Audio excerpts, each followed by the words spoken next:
सभापति महोदय, जनजातीय मंत्रालय की वर्ष 2022-23 के लिए अनुदान मांगों पर मुझे बोलने का अवसर दिया गया, इसके लिए मैं आपका आभारी हूं। मैं अपनी पार्टी का भी बहुत बहुत आभारी हूं। महोदय, जल जीवन जमीन, जल जंगल जमीन आदिवासी जीवन की पहचान है। आदिवासी जीवन जल जमीन जंगल से ही सीधे जुड़ा हुआ है। पूरे देश में आदिवासी कहीं भी हों, वो अधिकतर जंगलों में ही रहें। मैं उत्तर प्रदेश से आता हूँ।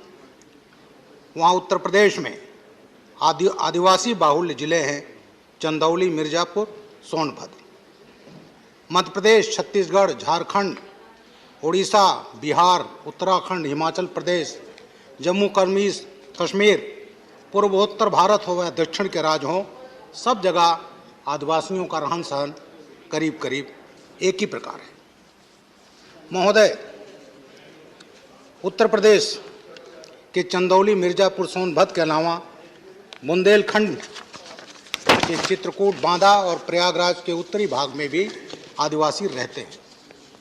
आदिवासी खेती करते हैं और उनका जीवन फॉरेस्ट प्रोड्यूस पर भी निर्भर करता है।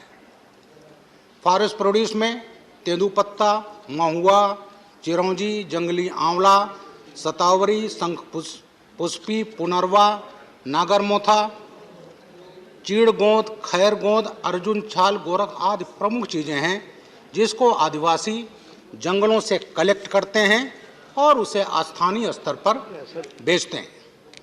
महोदय, इन भोले भाले आदिवासियों को स्थानीय लोग ठग लेते हैं। वे अपने महंगे फॉरेस्ट प्रोड्यूस की कीमत भी नहीं जानते।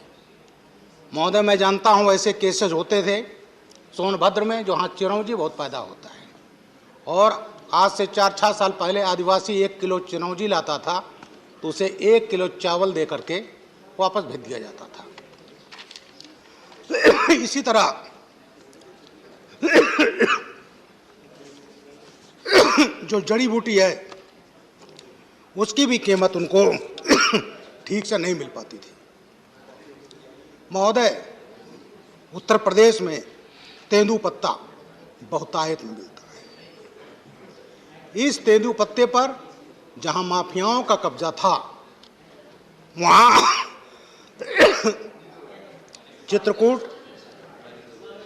चित्रकूट और बांदा में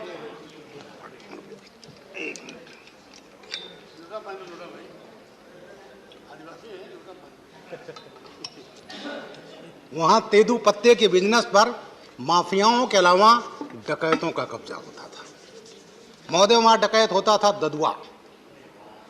300 से ज़्यादा केसेस थे उसके ऊपर, 2 से ज़्यादा मर्डर थे उत्तर प्रदेश और मध्य प्रदेश में। उसके आशीर्वाद के बिना ठेकेदार ठेका नहीं ले सकता था। ठेकेदार भी कमाई करता था और ठगे जाते थे आदिवासी लोग, क्योंकि आदिवासी ही तेंदूपत्ते का कलेक्शन करते थे। महोदय, इस गठजोड़ में सबसे बड़ा नुकसान इन गरीबों का, दलितों का और आदिवासियों का होता था, क्योंकि उनको अपने मेहनत का उचित पैसा नहीं मिलता था। महोदय, ये बिना राजनीतिक संरक्षण के संभव नहीं होता। ददुआ तय करता था यहाँ तक कि वहाँ चुनाव कौन लड़ेगा, संसदीय क्षेत्र पर कौन लड़ेगा, विधायक कौन बनेगा। उसका बेटा निर्विरोध जिला पंचायत अध्यक्ष बना और गांव पंचायत में तो प्रधान से लेकर ब्लॉक प्रमुख, जिला परिषद तक वही तय करता था। उसके परिवार के संसद सदस्य भी बने, विधायक भी बने और उस समय बने जब ददुआ 32 साल से फरार था, जिसका आतंक उत्तर प्रदेश और मध्य प्रदेश में था। महोदय, मैं योगी आदित्यनाथ जी को इस सदन के माध्यम से बधाई देना चाहता हूं कि उन्होंने जो डकैतों का, माफियाओं का सफाया किया और उसका सीधा लाभ उन आदिवासियों, गरीबों को मिल रहा है। वहाँ जो सरकारी योजनाएं चलती थीं, बिना डकैतों को पैसा दिए हुए वो नहीं चलती थी।